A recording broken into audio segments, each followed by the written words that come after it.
Gustavo, ¿cómo te va? El gusto de tenerte. Buen día. Buen día, ¿qué tal? ¿Cómo estás? Bien, gracias. Gustavo, bueno, hoy los diarios en la Argentina reflejaban que Kicillof habría desechado la idea de un conjunto de bancos para que la Argentina tome 5.000 millones de dólares de deuda, porque la tasa de interés a la cual le estarían dispuestos a prestar estaría en torno al 15% en dólares, que es un punto más de la tasa que logró Brasil el jueves pasado, emitiendo deuda al 14% anual, lo que causó ciertamente alarma en buena parte de los analistas respecto a la situación fiscal y económica del propio Brasil. ¿Qué impresión te despierta? Primero la noticia argentina y después lo que sucedió en Brasil, digamos. Bueno, yo creo que si vos analizás la situación argentina, donde nadie nos presta nada, el hecho de tener a alguien que por lo menos se haya manifestado proclive a prestarnos con el 15% ya debería ser por sí una buena noticia. La información que nosotros teníamos aquí es que la base del préstamo sería el 15% y que no habían confirmado que realmente la tasa de interés fuera del 15% y no de piso 15%.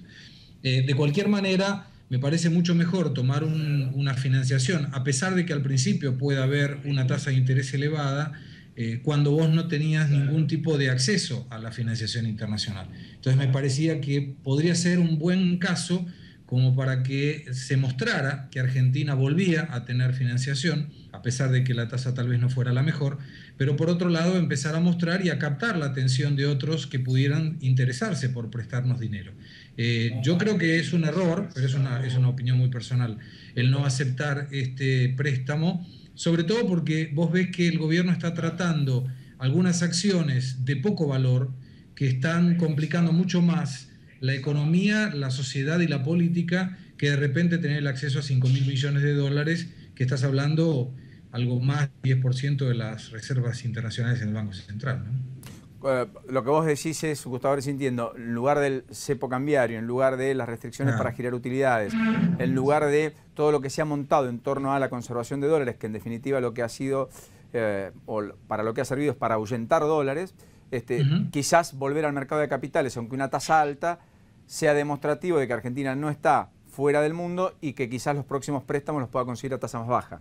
Exactamente. Sobre todo porque si vos analizás el costo de todas estas cuestiones de bajo valor, cepo cambiario, estar mal predispuestos con el tema de varios sectores de la economía, inclusive sé que hay una reunión el día de hoy con la cuestión de carnes y de trigo que podría eventualmente liberar la exportación de carnes y de trigo. Si vos analizás los valores, yo no sé si son menores al 15% del impacto, sin contar el impacto que no puede ser medido, que es el impacto social.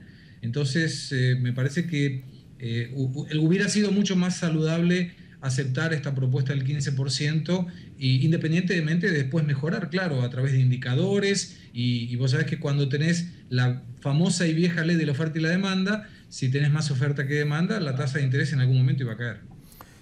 Gustavo, la situación de Brasil preocupa y mucho a los industriales aquí, al mercado externo argentino, a los funcionarios. Brasil no ha repuntado, tiene un mal, o ha tenido un mal cierre del 2013 y un arranque bastante perturbador, con una industria estancada, con un comercio con la Argentina administrado donde no estamos a buenas y donde se espera por una cumbre binacional entre las presidentas tanto de Argentina como de Brasil para que se destraben algunas cuestiones. ¿Qué es lo que está sucediendo en términos prácticos para la Argentina? ¿Qué es lo que está ocurriendo en Brasil y hacia dónde va la economía de Brasil? Mira, yo te diría que el gobierno, después de incluir unas 30 millones de personas que antes no consumían, que no estaban dentro de la pirámide económica y social, esto te diría vino del gobierno de los dos periodos de Lula y el comienzo del periodo de Dilma Rousseff, o sea, la preocupación principal es controlar la inflación. Terminó Brasil con una inflación anual del 5,91%, por debajo de la meta superior, que era el 6,5%, y el costo para la economía brasilera y para la mejora de los indicadores brasileños ha sido muy alto. Brasil, a través del Banco Central, del Comité de Política Monetaria, debió aumentar las tasas de interés nuevamente a 2 dígitos anual, volvió a tener una tasa real, una de las mayores del mundo, si no la mayor del mundo, casi próxima al 4%, y esto le generó que, por supuesto, los fondos para invertir y los créditos para producir se encarecieran también. Por otro lado, la cuestión de aumentar la tasa de interés generaba que, siempre defendiendo la baja inflación, buscase que la economía se enfriara. Entonces, que la gente, en vez de gastar y consumir, guardara el dinero en función de una tasa de interés atractiva. Una reducción en la demanda genera menos gente que compra. Menos gente que compra demanda menos productos. Y este es un circuito vicioso donde el gobierno brasilero optó por priorizar este control de la inflación al crecimiento. El crecimiento no fue malo, 2,3% según lo que estamos teniendo aquí, pero de cualquier manera es mucho menor de lo que todo el mundo esperaba y de lo que sobre todo los industriales esperaban. La cuestión de la política fiscal se ha ido aflojando bastante, el control de la meta fiscal se ha ido aflojando bastante. Yo te diría que Brasil llega a cumplir la meta de 75.000 millones de reales como superávit primario fiscal por un montón de maquillaje contable público. Si no, no hubiera conseguido eso. Los números de la balanza comercial le dan bastante mal también, a pesar de nuevamente maquillaje en las cuentas. Brasil tuvo un superávit bajísimo, prácticamente inexistente, cuando había tenido el año pasado un superávit expresivo. Y si lo analizamos desde el punto de vista de la relación con Argentina, yo te diría que Brasil, a pesar de la restricción que tiene Argentina con las DJI, ha tenido un buen superávit, superior a 3.000 millones de dólares, cuando el año pasado mal superamos los 1.500. Entonces, te diría, ¿qué podemos esperar para el 2014? Tenemos una Copa del Mundo, tenemos un carnaval a comienzo de marzo, y esto es un dato no menor porque la economía brasilera comienza efectivamente a moverse después del carnaval. Si lo hubiéramos tenido en febrero, hubiéramos tenido unos días más de actividad económica plena. Y con muchas cosas complicadas para esta Copa del Mundo. Obras que están demorándose y que seguramente para llegar a tiempo tendrán que pagar sobrecostos. Un año electoral, en octubre del 2014 Brasil elige nuevo presidente y la pregunta es, ¿será que el pueblo va a valorizar este control de la inflación resignando crecimiento, votará a Dilma Rousseff o buscará un cambio en la política y en la economía? Y son todas incongruencias que el gobierno no está sabiendo colocar, incongruencias desde el punto de vista de dar informaciones claras. Mi apreciación es que si el gobierno brasilero quiere mostrar al mundo y a los industriales brasileros que la cosa va a cambiar, debería salir de escena el ministro Mantega, ministro de Economía Mantega.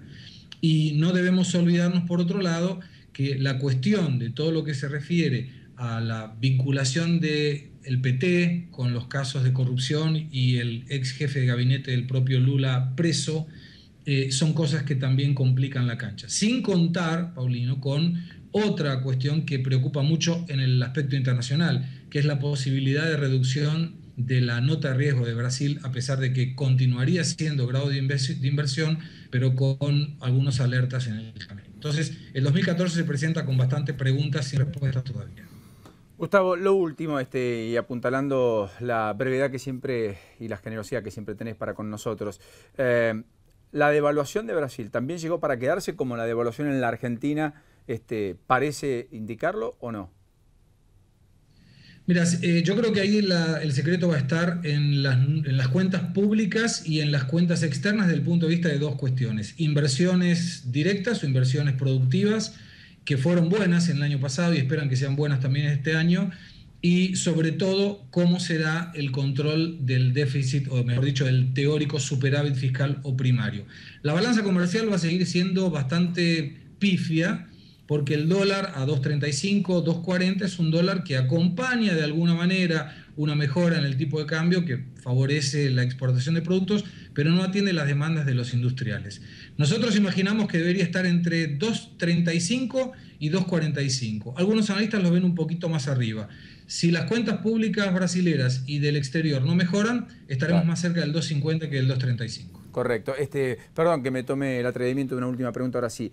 Acá se publicó mucho esta mañana y se discutió lo que vos marcaste al pasar, que son las demoras en muchas obras para el Mundial, más allá de los estadios que han sido concluidos, en muchos casos, pero no todo el conjunto de obras adicionales. ¿Eso es por negligencia, por falta de gestión o básicamente por falta de presupuesto?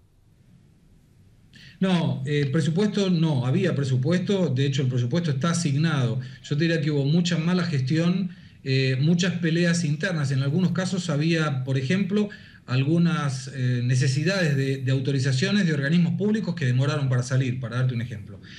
Con lo cual, la picardía también te lleva a pensar si, como eran todas obras de urgencia en la que no hubo licitaciones y demás en el medio, La pregunta es, ¿será que no convenía esperar y que se demore para generar sobrecostos sobre el final de la obra? Y esa es una respuesta que nunca tendremos.